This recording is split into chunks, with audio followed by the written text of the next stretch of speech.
लोकसभा का तो बहाना है, निशाना तो विधानसभा पे है। बयाना साहब चुनावी कार्यालय खोल दिया, यही कार्यालय आपका पिछले चुनाव में था। इसमें कोई दो राय नहीं। राजनीति आदमी जो होता है वो विधिवत रूप से संभावनाएं ढूंढता है। ये मान के चल रहे कि भी ये चुनाव कार्यालय अगले विधानसभा चुनाव तक खुला रहेगा या बीच में कोई शटर डाउन होगा इसका? नहीं, शटर क्यों डाउन होगा? हमारा दफ्तर तो हमेशा ही खुला रहता है, 365 दिन खुला रहता है। हमारा शटर कभी डाउन ही नहीं होता। हम सारे थाने में भी आप 12 बजे पहुंच गए थे, जलवा पूरा क्यों नहीं? जब मेरे लोगों को कोई तकलीफ होगी, मैं जन सेवक हूँ, जनता की सेवा के लिए मैं कुछ भी कर सकता हूँ, किसी भी हद को पार कर सकता हूँ। पब्लिक हेल्थ में कोई डिप्टी सुपरिटेंडेंट ने बताया, को रमेश उसका पेट बताते हैं कि रोटी से कम भरता है, पैसे ज्यादा भरता है।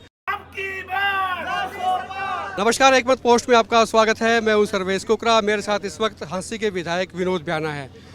लोकसभा का तो बहाना है, निशाना तो विधानसभा पे है। ब्याना साहब चुनावी कार्यालय खोल दिया, यही कार्यालय आपका पिछले चुनाव में था और निशाना मेरे ख्याल से अगले लोकसभा चुनाव के बाद में विधानसभा चुनाव का भी।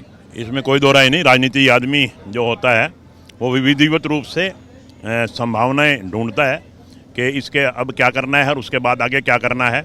आज हमारा केवल और केवल एकमात्र निशाना है कि हमने लोकसभा सीट हिसार लोकसभा क्षेत्र से भारी बहुमत से जीतनी है और जितने भारी बहुमत से हिसार लोकसभा सीट जीतेंगे उसमें हमारा हांसी का योगदान एवरेज तौर पे बाकी सब विधानसभा क्षेत्र से ज़्यादा होगा, ये मैं दावा करता हूं और इन सारे साथियों के दम पे दावा करता हूं। अच्छा, ये मान के चल रहे कि भी ये चुनाव कार्यालय अगले विधानसभा चुनाव तक खुला रहेगा या बीच में कोई शटर डाउन होगा इसका? नहीं, शटर क्यों डाउन होगा? हमारा दफ्तर तो हमेशा ही खुला रहता है, 365 दिन खुला रहता है। हमारा शटर कभी डाउन ही नहीं होता।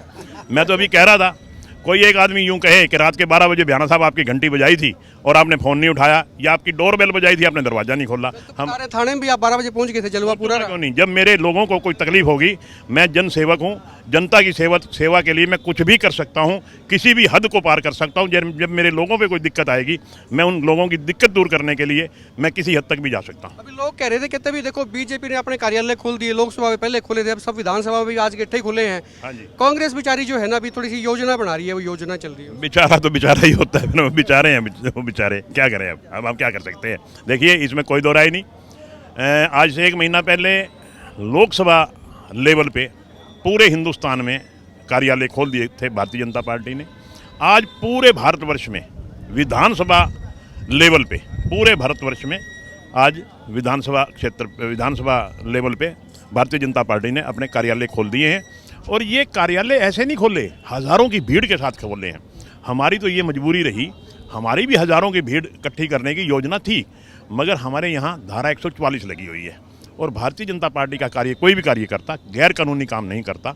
अगर यहाँ हज़ारों की भीड़ कर लेते तो हमारे ऊपर ये इल्ज़ाम लगता कि आप ही तो, सरकार ही तो धारा 144 लगाने वाली, और धारा 144 को सरकार के बंदे ही तोड़ रहे हैं। तो हमने इसलिए ये फैसला लिया कि हम कोई भी कानून का उल्लंघन ना करके आराम से थोड़े से व्यक्तियों के साथ, हालांकि हम तो 10-20 आदमी ही करने वाले थे, मगर जिसको जाम लगवा दिया ब्याना साहब आपने, वो सारे गाड़ियां खड़ी है रोड के ऊपर। हमने किसी को फ़ोन करके नहीं बुलाया।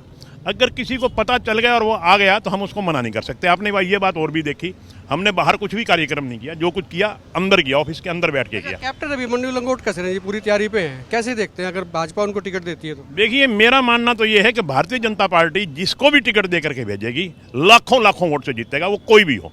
जो कमल का फूल लेकर के आएगा वो थोड़े से वोटों से नहीं जीतेगा, 5 लाख वोटों से जीतेगा हिसार पार्लियामेंट क्षेत्र से, चाहे वो कोई भी हो, चाहे कैप्टन अभिमन्यु हो या कोई और हो। निश्चित तौर पे भारतीय जनता पार्टी की जीत होगी। अच्छा, कुछ लोग जो ये कह रहे थे, कहते पब्लिक हेल्थ में कोई डिप्टी सुपरिटेंडेंट ने बताया, को रमेश उसका पेट बताते हैं कि रोटी से कम भरता है, पैसे ज़्यादा भरता है, फाइलें लोगों की जो है ना अलमारी में रखता है।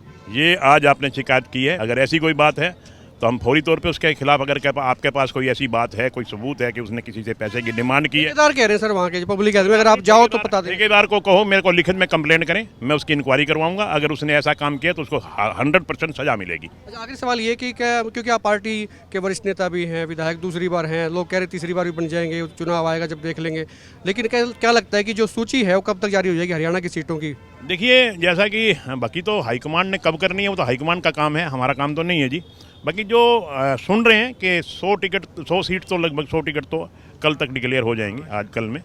उसमें सवाल ये है, 100 टिकट क्लियर हो जाएंगी, इस दफ्तर में क्या क्या रहेगा? मतलब जो वर्कर्स आएंगे उनके लिए क्या चीज़ें हो सकती है? मतलब बैठने की जगह मिल जाएगी, कुछ काम होगा यहाँ पे, मतलब क्या रहेगा? देखो, कार्यकर्ता यहाँ आएंगे, अपने बूथ की, अपने गांव की रिपोर्ट बताएंगे, कहाँ हमें क्या काम करना है, कहाँ हमें जाने की ज़रूरत है, कहाँ कोई हमारा विरोधी है उसको कैसे मनाया जा सकता है, ये सारी बातें यहाँ हमारा आदमी बैठेगा, वो सारी बातें बताएंगे आके, उसी हिसाब से हम उन लोगों से संपर्क करेंगे।